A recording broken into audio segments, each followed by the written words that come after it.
Integrate it. Add wins to your career. Welcome to our channel integrate it. हम आज non technical parts history शुरू करेंगे, जिसमें अपन राजस्थान के राजवंश लेंगे। राजवंश में सबसे महत्वपूर्ण लेंगे मेवाड़ वंश, और वहां से सबसे ज्यादा क्वेश्चन बनने के चांसेस होते हैं। और इसी से हमारा जो पहला टॉपिक है राजस्थान के राजस्थान इतिहास के प्रमुख स्रोत, उस टॉपिक को हम बाद में लेंगे। उसका पहला कारण यह है कि जब हम राजवंश इंट्रोडक्शन करेंगे, पूरा इसको इंट्रोड्यूस करेंगे, तो उसमें ज्यादातर अभिलेख और बुक्स आ जाएगी, तो उसको बाद में पढ़ने का सबसे ज्यादा फायदा यही रहेगा। और ये राजवंश जिसमें मुगल राजपूत संबंध भी इसी में ही आ जाएंगे, तो 3 टॉपिक एक साथ आएंगे, इसलिए अपन इसी टॉपिक को पहले स्टार्ट करेंगे। पहला हमारा राजस्थान के राजवंश में पहला वंश है मेवाड़ वंश। मेवाड़ में सबसे अधिक समय तक या सबसे पहला या आखिरी एक ही वंश रहा है, वो है गुइल वंश। गुइल वंश है। गुइल वंश की स्थापना 567 ईस्वी पूर्व गुइल द्वारा की गई थी।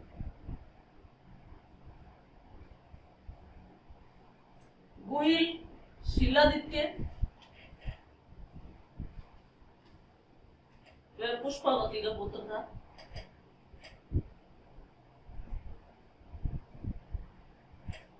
गुइल वंश में 3 राइटर कहते हैं कि गुइल वंश की कितनी शाखाएं है हमारे पास।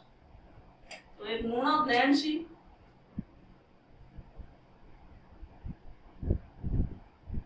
एक कर्नल जेम्स टॉड,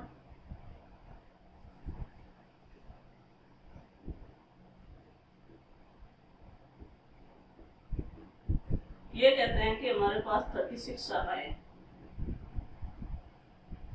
एक हमारे राजस्थान के महत्वपूर्ण कवि हुए कवि राजा श्यामल दास।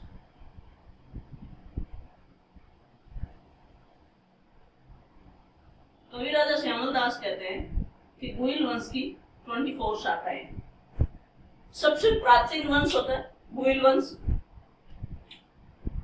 गुइल वंश हिंदुआ शासक थे। गुइल वंश में महत्वपूर्ण शासक थे हिंदुआ शासक।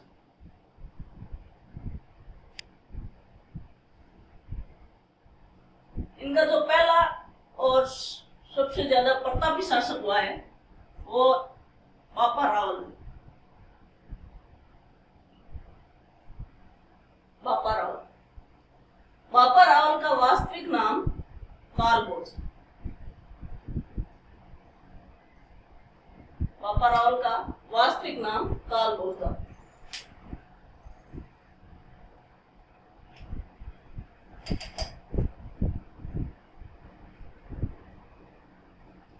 बापा रावल हरित ऋषि की गाय चराते थे।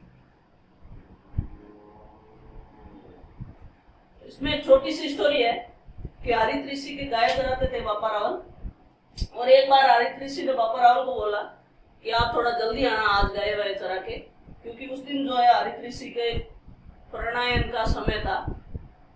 तो हरित ऋषि ने बापा रावल को बोला कि आप अपना मुंह खोलिए। ऋषि ने जब मुंह खोला, बापा रावल ने मुंह खोला, तो हरित ऋषि ने बापा रावल के मुंह में थूक दिया। तो बापा रावल थोड़ा पीछे हट गए कि ये क्या बदतमीजी कर रहे हैं ऋषि। तो वो बापा रावल के ऊपर गिर गया। तो तब ऋषि कहता है कि यदि ये थूक तेरे मुंह में गिर जाता तो ये पूरा जो आजीवन गुइल वंश के ही अधीन रहता मेवाड़। लेकिन क्योंकि तुम हट गया, फिर भी मेवाड़ पर सिर्फ और सिर्फ शासक रहेगा तो गुइल वंश का ही रहेगा, और कोई दूसरा शासक नहीं बनेगा। तो हरित ऋषि ने इसी दिन आशीर्वाद दिया, और ये घटना 734 ईस्वी पूर्व की है। इस दिन ये आशीर्वाद दिया और बोला कि जा और जाकर मेवाड़ को जीत। तो 734 ईस्वी में चित्तौड़गढ़ पर उस समय मौर्य वंश था। मौर्य वंश का शासक था, और शासक का नाम था मान मौर्य। मान मौर्य को हराकर बापा रावल सबसे पहले चित्तौड़गढ़ को विजय किया था। इसके बाद जब भी कोई शासक नई जगह जीतता था तो वो अपनी राजधानी बनाता था, और राजधानी जहां प्राचीन समय में राजधानी के समय क्या होते थे, या तो वहां पर कोई मंदिर बनेगा या कोई जलाशय बनता था।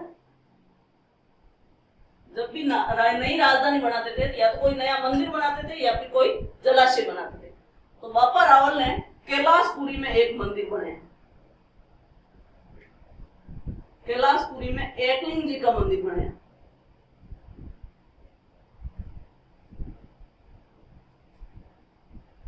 और नागदा को अपनी राजधानी बनाया। तो मेवाड़ वंश में गुहिल वंश की, मेवाड़ शासनकाल में गुहिल वंश की प्रथम जो राजधानी थी वो नागदा थी। अब अलग अलग शिलालेखों से हमें पता चलता है कि ये गुहिल वंश आए कहां से थे। तो ये गुहिल वंश आनंदपुर से आए थे। ये आनंदपुर कहां पे है? ये है वडोदरा। वडोदरा बोल दो इसको। बड़ौदा के पास आनंदपुर है, वहां से ये आए और दक्षिणी मेवाड़ पर आकर इन्होंने सबसे पहले अपना शासन स्थापित किया था। इसके बाद बापा रावल के बारे में, अब बापा रावल अपन फर्स्ट प्रताप शासक पढ़ रहे हैं। बापा रावल, बापा रावल का वास्तविक नाम हम जानते ही है, कालगोज। इन्होंने राजधानी बनाई थी नागदा, और नागदा पे क्या बनाया? कैलाशपुरी में एक मंदिर। और किसका मंदिर बनाया? एकलिंग जी का। इसलिए जो मेवाड़ के शासक है, मेवाड़ के जो शासक होते हैं वो स्वयं को एकलिंग जी का दीवान समझते हैं। मेवाड़ के शासक स्वयं को कभी भी राजा नहीं मानते थे, वो एकलिंग जी का दीवान मानते थे। वो उनके अनुसार मेवाड़ का राजा एकलिंग जी है और हम एकलिंग जी के दीवान हैं। फिर बापा रावल के समय एक बार मुस्लिम आक्रांताओं ने आक्रमण किया था। उस समय बापा रावल ने मुस्लिम सेनाओं का पीछा करते हुए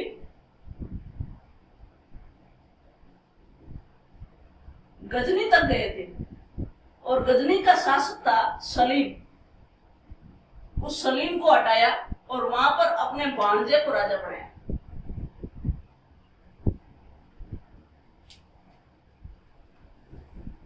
मेवाड़ में सोने के सिक्के चलाए थे बापा रावल ने सबसे पहले। और इन सिक्कों का परिमाण था 115 ग्राम। जो पाकिस्तान का एक स्थान है रावलपिंडी, ये रावलपिंडी का नामकरण बापा रावल के नाम पे हुआ।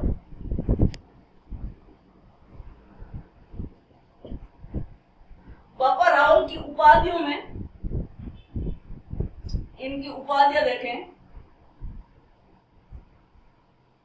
फर्स्ट इनकी उपाधि है हिंदू सूरज। आगे के शासकों में हम पढ़ेंगे। तीन चीजें आपको बहुत याद रखने की जरूरत होगी। तीन शासक ऐसे हैं, तीनों एक प्रतापी राजा हैं और तीनों की उपाधि एक हिंदू सूरज, हिंदू पत और हिंदू सुल्तान होगा। तो ये कंफ्यूज नहीं होना है। यहाँ पे हिंदू सूरज बापा रावल की है। फिर है राजगुरु और फिर है तीसरे नंबर चक्रवर्ती। एक महत्वपूर्ण इतिहासकार हुए हैं जिन्होंने इनकी तुलना चार्ल्स मार्टेल से की है। चार्ल्स मार्टेल फ्रांस के थे और ये इतिहासकार तुलना करने वाले हैं सीवी वेद्य। तो ये बापा रावल के बारे में था। सेकेंड हम महत्वपूर्ण शासकों में देखेंगे बापा रावल के बाद, तो वो देखेंगे अल्लट।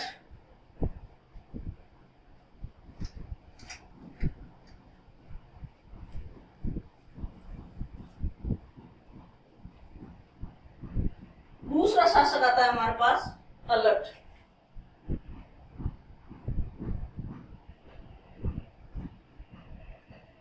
अल्लट को आम बोलचाल में आलू राजा बोलते हैं।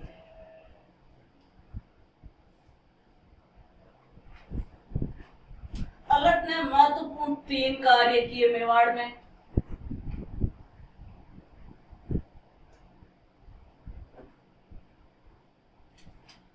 किया, मेवाड़ में सुव्यवस्थित प्रशासनिक व्यवस्था,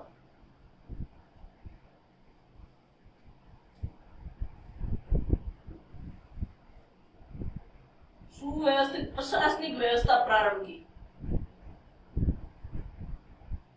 अलर्ट ने 3 महत्वपूर्ण काम किए, जिसमें से पहला था मेवाड़ में सुव्यवस्थित प्रशासनिक नौकरशाही या व्यवस्था, इसको नौकरशाही भी बोलते हैं, प्रशासनिक नौकरशाही या प्रशासनिक व्यवस्था, ये प्रारंभ की। दूसरा, राजधानी आहड़ की, राजधानी को नागदा से क्या चेंज कर दी, आहड़। और तीसरा परिवर्तन था, इस समय पहला विदेशी विवाह हुआ था, मेवाड़ का या राजस्थान का भी माने तो ये फर्स्ट विदेशी विवाह हुआ। और ये विदेशी विवाह किसके साथ किया गया था, मूण राजकुमारी हरिया देवी के साथ।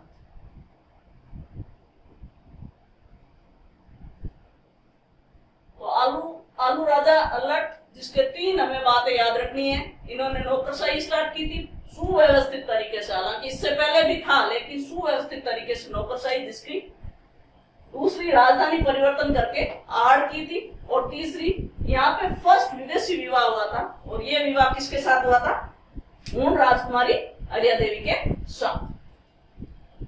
इसके बाद नेक्स्ट आता है हमारे पास और भी प्रतापी शासक जैत सिंह।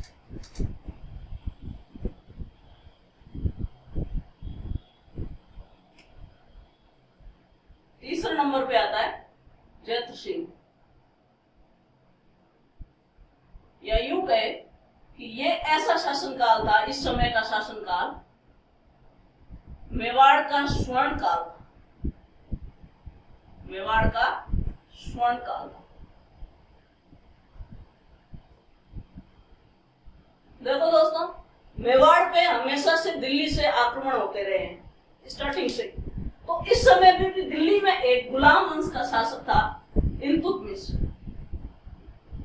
इस समय इल्तुतमिश का आक्रमण हुआ, और ये जो आक्रमण हुआ, इल्तुतमिश का आक्रमण या ये जो युद्ध हुआ इल्तुतमिश और जैत सिंह के बीच में, इस युद्ध का नाम था भूताला का युद्ध।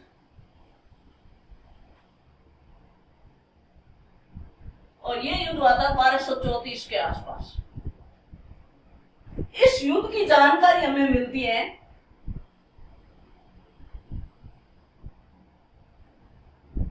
अमीर मद मर्दन से। अमीर मद मर्दन से, ये अमीर मद मर्दन जय सिंह सूरी की पुस्तक है।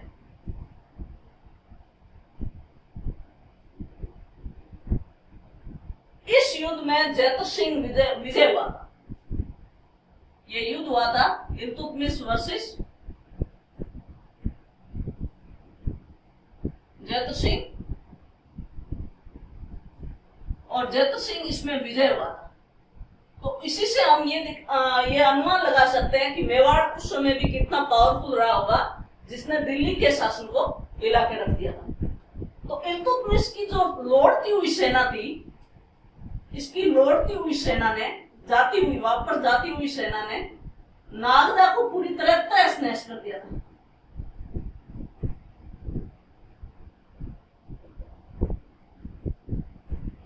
इसलिए जैत सिंह ने नई राजधानी बनाई चित्तौड़।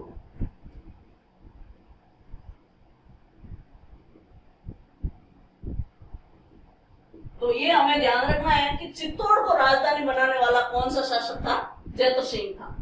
तो ये जैत सिंह के समय की महत्वपूर्ण घटनाएं हैं। जैत सिंह का काल मेवाड़ वंश का स्वर्ण काल कहलाता है, और इस समय दिल्ली के शासक का आक्रमण हुआ था। जैत सिंह के बाद 2 और राजा आते हैं, एक तेज सिंह और एक समर सिंह, जिनके बारे में इतनी कुछ ज्यादा जानकारी नहीं मिलती, पर इतना ध्यान रखना है इस समय बलबन, जो भी गुलाम वंश का शासक होता है उस समय दिल्ली का, तो बलबन उस समय आक्रमण करता है यहाँ पे। तो तेज सिंह के समय और समर सिंह के समय तो बहुत सारे शिलालेखों से हमें ये जानकारी मिलती है कि तेज सिंह और उसका पुत्र समर सिंह दोनों ने आजीवन दिल्ली सल्तनत से जो है संघर्ष किया। समर सिंह के बाद समर सिंह के 2 पुत्र हैं, एक आता है कुंभकर्ण और एक है रतन सिंह।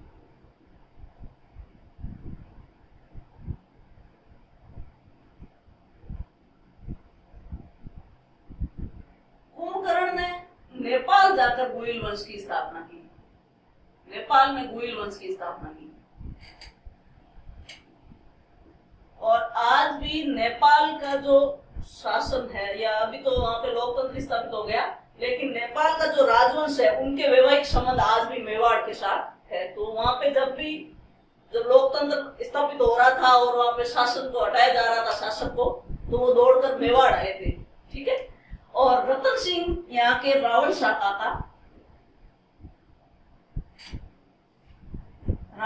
का अंतिम शासक बना था।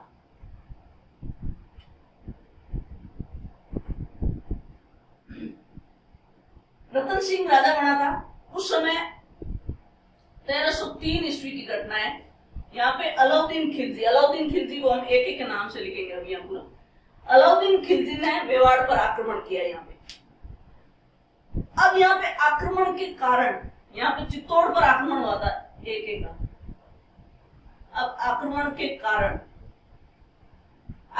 कारण बहुत सारे इतिहासकार अलग अलग बताते हैं। जैसे पद्मावत एक ग्रंथ है और उस पद्मावत ग्रंथ में ये 1540 ईस्वी में अवधी भाषा में लिखा हुआ ग्रंथ है और ये मलिक मोहम्मद जायसी ने लिखा।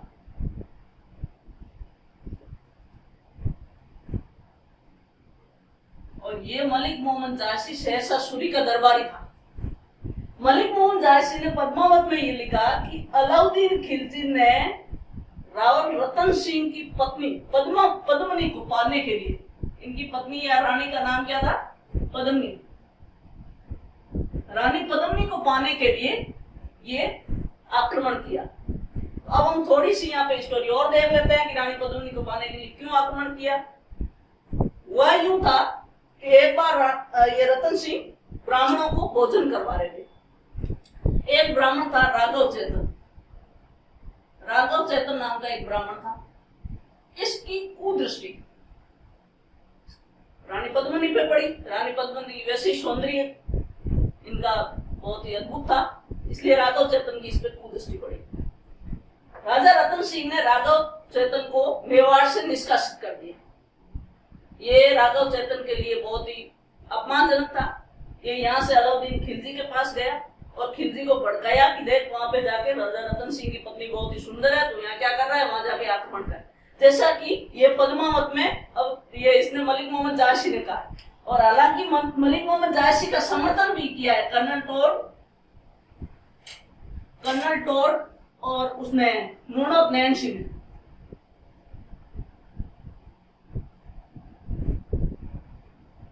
नूनोत नैन सिंह और कर्नल टोर ने इसका समर्थन किया है कि हाँ भाई ये स्टोरी सही है।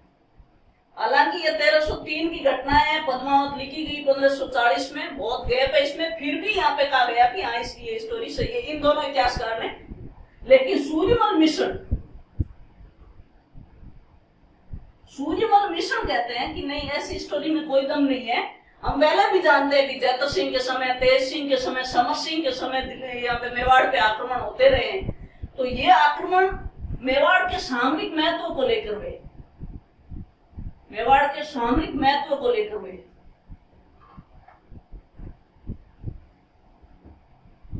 मेवाड़ का सामरिक महत्व कैसे था कि हम पहले जानते हैं पुराने समय में राजस्व का आय एक ही था, खेती।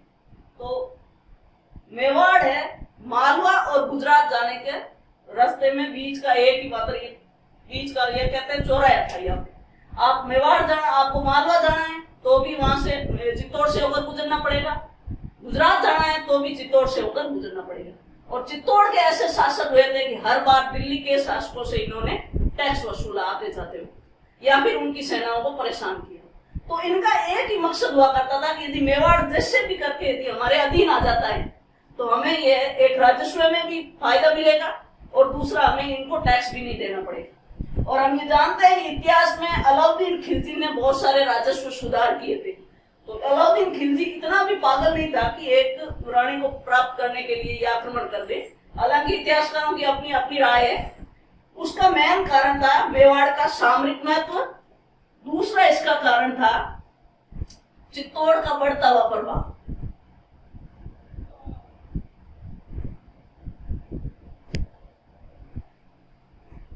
ये अलाउद्दीन खिलजी से पहले अलाउद्दीन खिलजी का चाचा जलालुद्दीन खिलजी दिल्ली का शासक था। एक बार कहीं गुजरात आक्रमण के समय गया होगा, उस समय मेवाड़ के शासकों ने उससे टैक्स वसूला था। तो ये एक बड़ी बात है कि आप दिल्ली के शासकों से टैक्स वसूल रहे हो। तो ये मेवाड़, वो कहते हैं कि दिल्ली सल्तनत के प्रभाव को चोट। तो ये कुछ महत्वपूर्ण कारण थे जिसकी वजह से अलाउद्दीन खिलजी ने राव रतन सिंह पे आक्रमण किए। आक्रमण करके जब इसने आक्रमण किए, और वो छोटी सी स्टोरी भी है आगे की, जैसे उन्होंने धोखे से राव रतन सिंह को बंदी बना के दिल्ली ले गया। दिल्ली में रानी पद्मिनी गोरा और बादल के हेल्प से वहां पे पालकियों के साथ पहुंचती हैं, और जो पालकी के कहार होते हैं, कहार, उनको कारों की जगह उन्होंने सैनिकों से पालकियां उठाई और बोला कि मैं 16,000 जो है सहेलियों के साथ तेरे पास आ रही हूँ। अलाउद्दीन खिलजी ने यही एक शर्त रखी थी कि यदि राजा रतन सिंह को आप छुड़ाना चाहते हो तो पद्मिनी को मेरे पास आना पड़ेगा। तो पद्मिनी ने जो है ये उन सैनिकों को लिया वहां पे पालकियों में, और वहां जाकर राजा रतन सिंह को दिल्ली से छुड़वा कर वापस ले आई। लेकिन तब दिल्ली की सेना ने आक्रमण किया। गोरा और बादल जो इसके भाई और भतीजे थे रानी पद्मिनी के, तो गोरा और बादल लड़ते हुए शहीद हो गए। और यहाँ पे चित्तौड़ का पहला शाखा हुआ था। ये चित्तौड़ का फर्स्ट शाखा हुआ था 1303 में। अब ये शाखा जो टर्म है ये दो चीजों से मिलकर बनी है, केसरिया प्लस जोहर।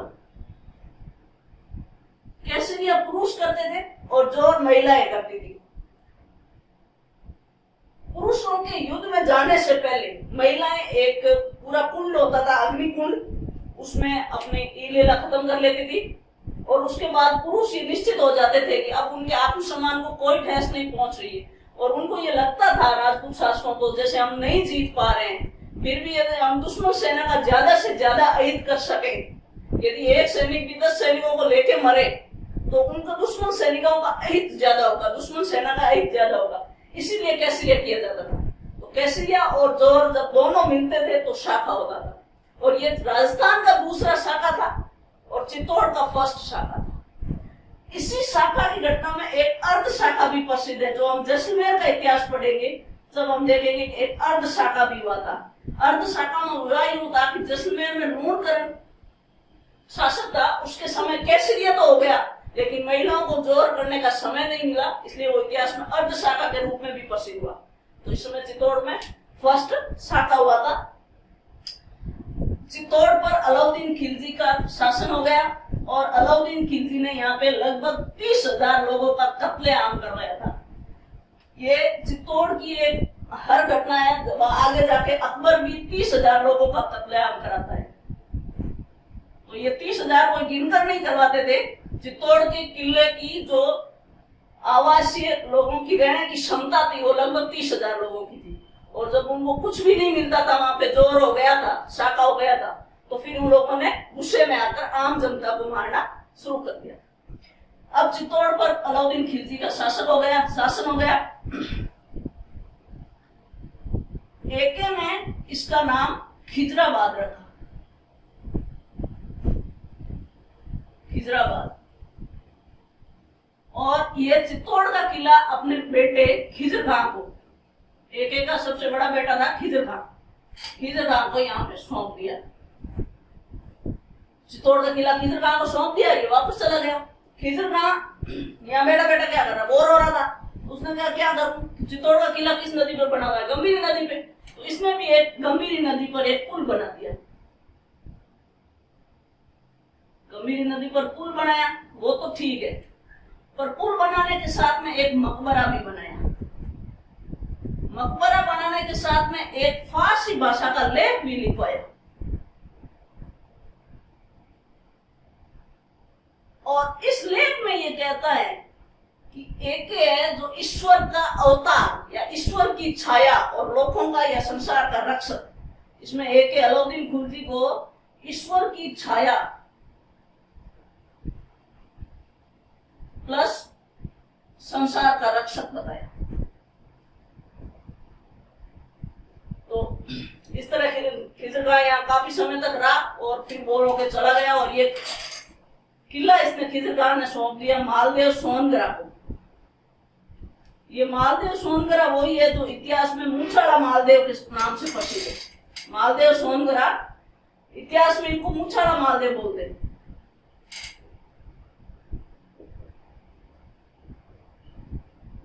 मालदेव सोनगरा को सौंपा। मालदेव सोनगरा से ये किला मालदेव सोनगरा के बेटे बनवीर सोनगरा के पास गया।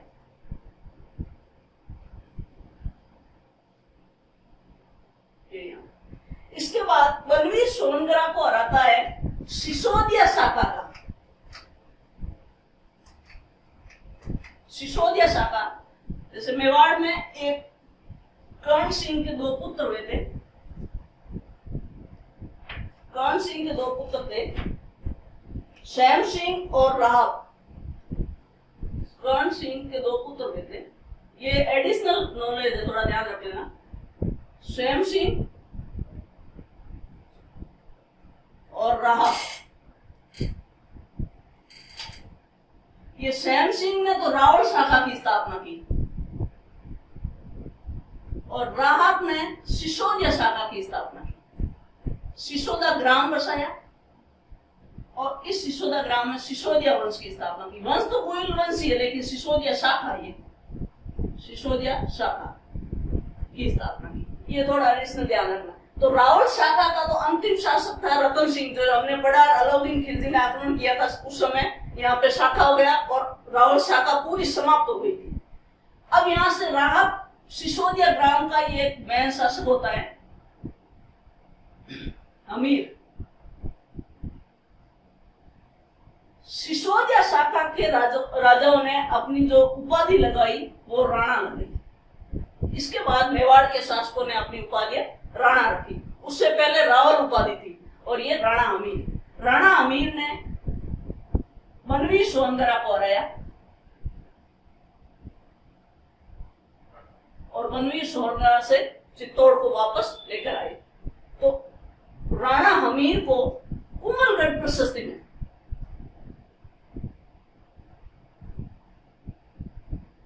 जब हम इतिहास के स्रोत पढ़ेंगे तो प्रशस्तियां पढ़ेंगे पूरा, तो कुमलगढ़ प्रशस्ति में इसको मेवाड़ का उद्धारक बोला है।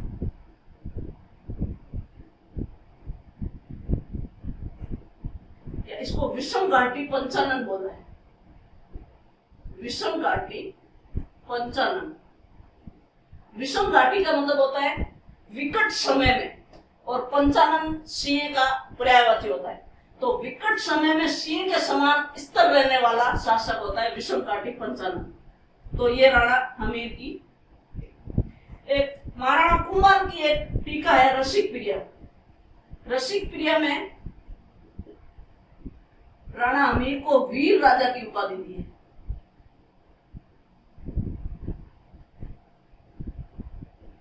वीर राजा की उपाधि दी है इसमें।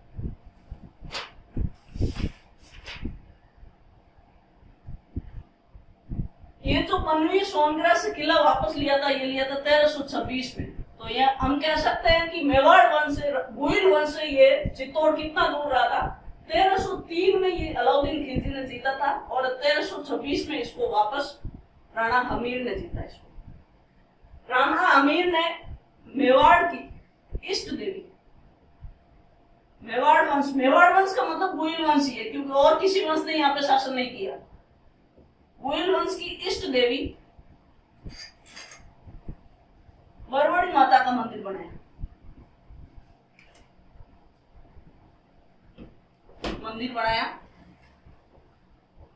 मेवाड़ या गोइल वंश की कुल देवी है बाण माता।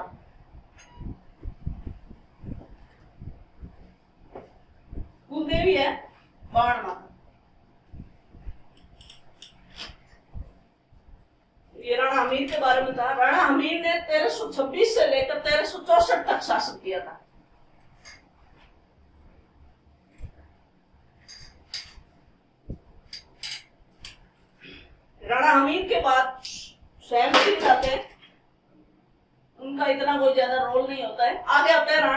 लाखा।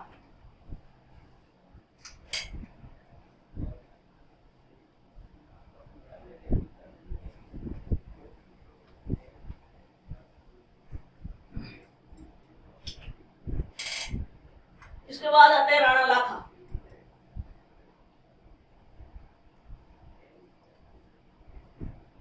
राणा लाखा या इसको लक्ष्य सिंह भी बोलते हैं।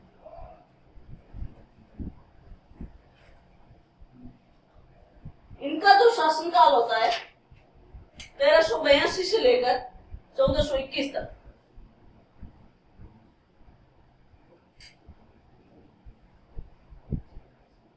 राणा लाखा के काल में राणा लाखा की किस्मत बहुत अच्छी थी। इस समय जावर में चांदी की खान खुली थी,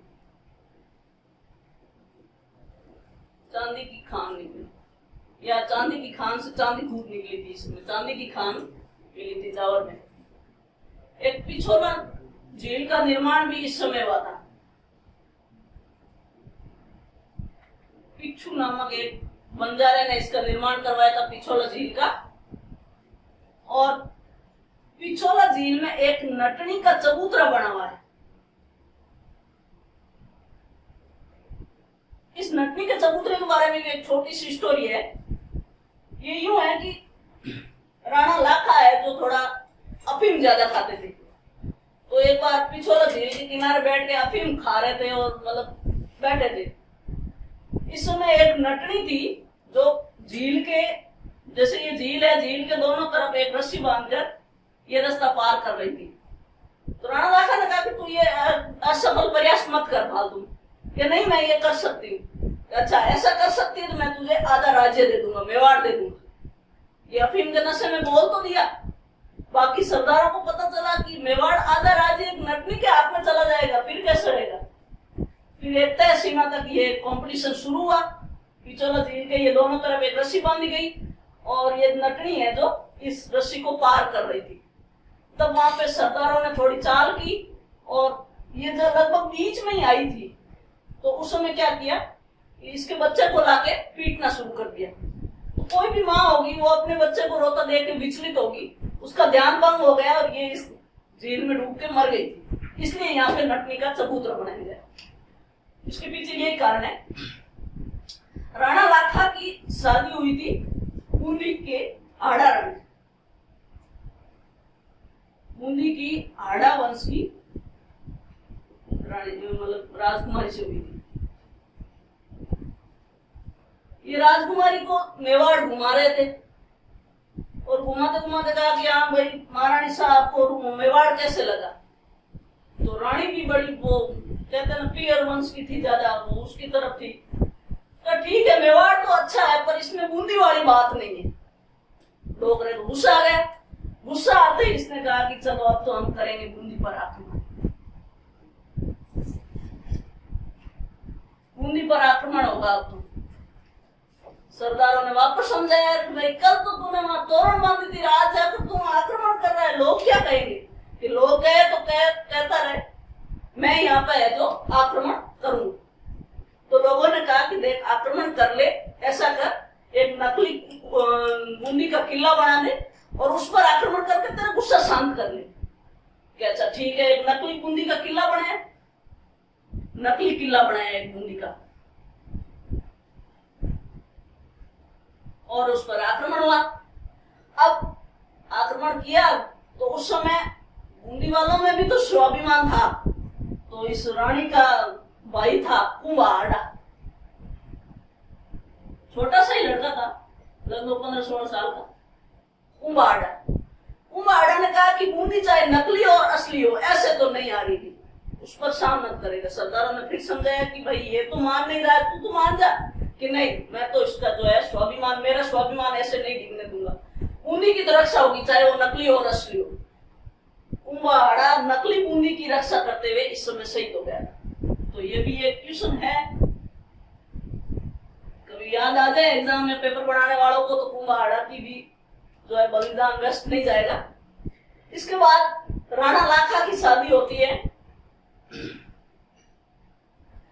जोधपुर का, मंडोर का एक शासक होता है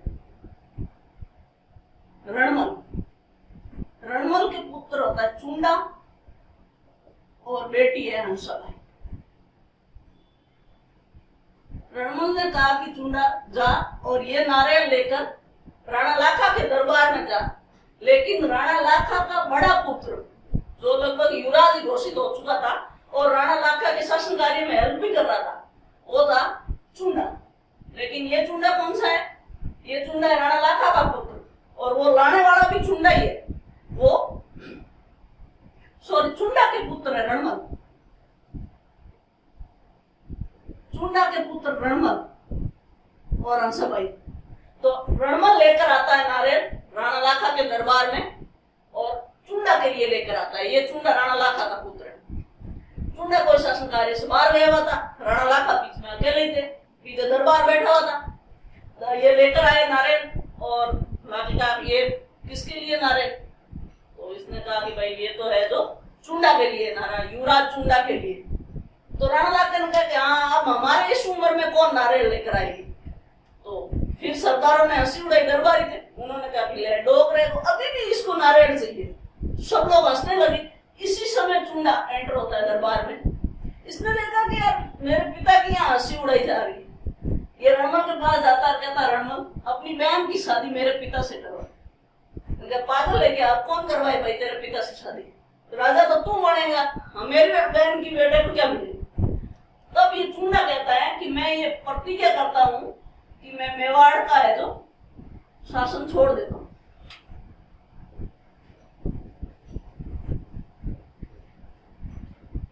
तो मेवाड़ का शासन त्याग देता है चुंडा, प्रतिज्ञा करता है।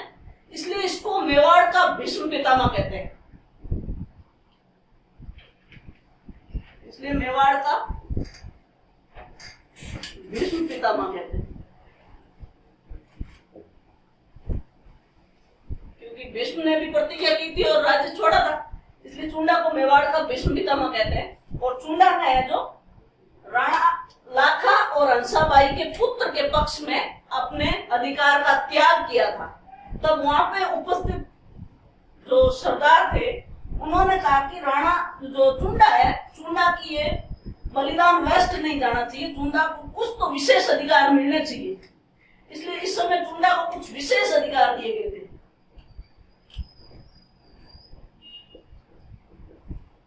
और इन विशेष अधिकारों में सलूम्बर, आपको याद होगा, सलूम्बर मेवाड़ का प्रथम श्रेणी का ठिकाना था।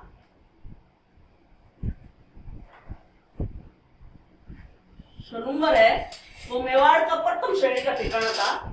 मेवाड़ में उस समय 4 प्रथम श्रेणी के ठिकाने थे, उसमें से एक था सलूम्बर, और सलूम्बर किसको दिया गया? चुंडा को दिया गया। अब सलूम्बर के साथ बात ये क्या, देखो कि आप जब भी कोई सेना युद्ध करने जाती है तो उसका एक दस्ता होता है रावल दस्ता। रावल दस्ता का मतलब जो सबसे आगे रहने वाली सेना। तो जो सलूम्बर के सरदार होते थे वो सबसे आगे रहते थे, तो ये उनके लिए गौरव की बात होती थी उस समय। तो सलूम्बर उनको दिया गया। फिर मेवाड़ के जितने भी कागज पत्र होते थे उसमें मेवाड़ के शासक के साथ साथ जो है सलूम्बर का सरदार अब कौन रहेंगे? चुंडावत रहेंगे। इसलिए सलूम्बर के जितने भी, जैसे रतन सिंह चुंडावत वगैरह, ये अपने नाम के पीछे चुंडावत लगाते हैं। और ये चुंडावत इसलिए लगाते हैं क्योंकि सलूम्बर चुंडा को दिया गया था और ये चुंडा फिर सलूम्बर का सरदार बना। तो फिर ये जितने भी मेवाड़ के कागज पत्र होते थे शासकीय कार्य, उनमें इनके सलूम्बर के साथ जो सरदारों के हस्ताक्षर होते थे राजा के साथ। और जो मेवाड़ का शासक होता था उसका राज तिलक ये करेगा। बाई चांस मेवाड़ का शासक मेवाड़ में नहीं है तो फिर राजधानी कौन संभालेगा? सलूम्बर का शासक संभालेगा, सलूम्बर का सरदार संभालेगा। तो ये विशेष अधिकार दिए गए थे चुंडा। राणा लाखा के बाद राणा लाखा और हंसाबाई का पुत्र आता है मोकल।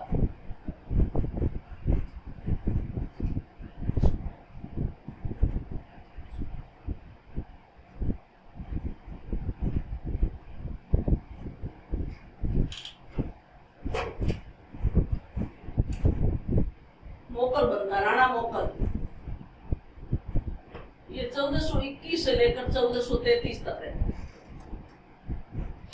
ये मोकल राणा लाखा और हंसाबाई का पुत्र था।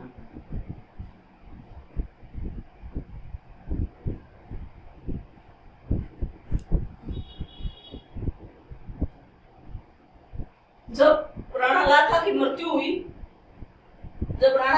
मृत्यु हुई उस समय मोकल अल्पवयस्क था, यानी इसका अब कोई संरक्षक होगा, और संरक्षक में सबसे ज्यादा विश्वास अब चुंडा के अलावा और मेवाड़ में किस पर कर सकते हैं, जिसने चुंडा ने अपना राज्य ही त्याग दिया। तो सरदारों ने चुंडा को मोकल का संरक्षक बनाया गया, लेकिन हंसाबाई के मन में ये शक था चुंडा के प्रति, चुंडा है जो मेरे बेटे का राज्य छीन लेगा। चुंडा स्वाभिमानी था, उसको ये कभी मंजूर नहीं हुआ कि उसके स्वामी भक्ति पर कोई शक करे, इसलिए चुंडा मेवाड़ छोड़कर मालवा चला गया, और उस समय मालवा का शासक था होशंग शाह।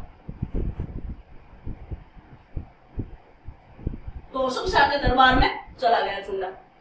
अब संरक्षक बना रणमल, अब रणमल संरक्षक बना था। मोकल एक बार कहीं जंगल से गुजर रहा था, तो राणा लाखा का पिता श्याम सिंह के औरस पुत्र होते थे। औरस पुत्र था चाचा और मेरा। चाचा मेरा की जो माँ थी वो थी खातिन, यानी सुतार थी। सुतारों में औरत को खातिन बोलते थे पहले, तो ये खातिन थी और सुतार थी। तो एक बार ये गुजर रहे थे कहीं जंगल से, और गुजरते गुजरते कोई एक पौधे का नाम आया। तो उस समय मोकल ने यूं ही पूछ लिया, प्रसन्नवश ही पूछ लिया था कि भाई इस पौधे का क्या नाम है, कोई पौधा आ गया ना आगे। तो चाचा और मेरा ने इसमें अपना अपमान समझा। इसने कहा कि हमारी माँ सुतार है, इसलिए ये जो हमारे ऊपर टोंट फेंकने के लिए ये जो ये पूछ रहा है हमसे, बाकी इसको पौधे की जानकारी से कोई लेना देना नहीं है। तो उस समय चाचा और मेरा के मन में एक वैर भाव उत्पन्न हो गया मोकल के प्रति। मोकल ने अपने शासनकाल में समधीश्वर मंदिर, ये समधीश्वर मंदिर, ये क्वेश्चन पूछा था RSPD 2018 में, समधीश्वर मंदिर का पुनर्निर्माण करवाया।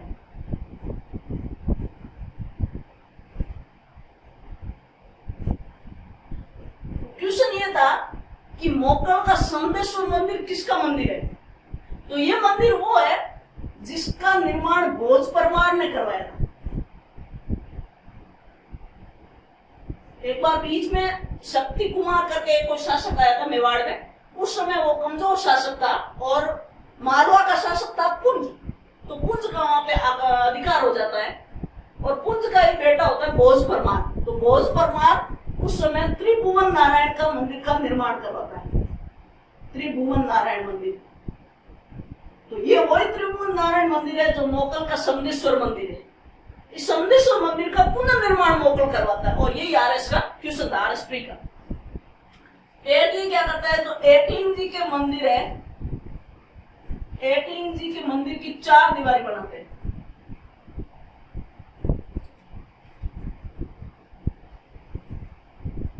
चार दीवारी का निर्माण करवाते हैं। चाचा मेरा अपना बदला लेने का सोच ही रहे थे कि उनको एक झीलवाड़ा का युद्ध आ गया। उस समय गुजरात का बादशाह था, उसने आक्रमण कर दिया, गुजरात के शासक ने। 1433 की घटना है। भीलवाड़ा के पास एक झीलवाड़ा, राजसमंद, सॉरी झीलवाड़ा एक जगह है, राजसमंद। और झीलवाड़ा में युद्ध हुआ था। गुजरात के शासक ने अहमद शाह कहकर उस पर आक्रमण कर दिया। और इस समय झीलवाड़ा में ये जब युद्ध लड़ने के लिए आए थे, चाचा और मेरा ने धोखे से मोकल की यहाँ क्या कर। तो चाचा और मेरा ने अपना वेर लिया, या फिर उनके मन में जो चल रहा था बदला, वो कंप्लीट कर दिया, मोकल की हत्या कर दी झीलवाड़ा के युद्ध। मोकल और मोकल की पत्नी का नाम है सौभाग्यवती। इनका बड़ा पुत्र है महाराणा कुंभा। मोकल का पुत्र है महाराणा कुंभा।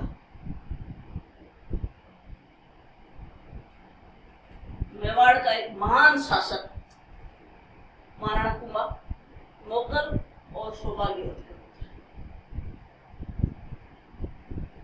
जिस समय मोकल की हत्या हुई, कुंभा भी अल्पवयस्क था। हम जानते हैं महाराणा कुंभा राजस्थान का एक महान शासक था। इसको हम नेक्स्ट क्लास में देखेंगे और लगभग पूरी एक क्लास महाराणा कुंभा के बारे में बनेगी। और महाराणा कुंभा से बहुत ज्यादा क्वेश्चन आते हैं, इसकी स्थापत्य कला और साहित्य कला से बहुत सारे क्वेश्चन पूछे जाते हैं। तो महाराणा कुंभा को हम नेक्स्ट क्लास में पढ़ेंगे। Thank you. Thank you for watching the video. Please like, share and subscribe the channel Integrated.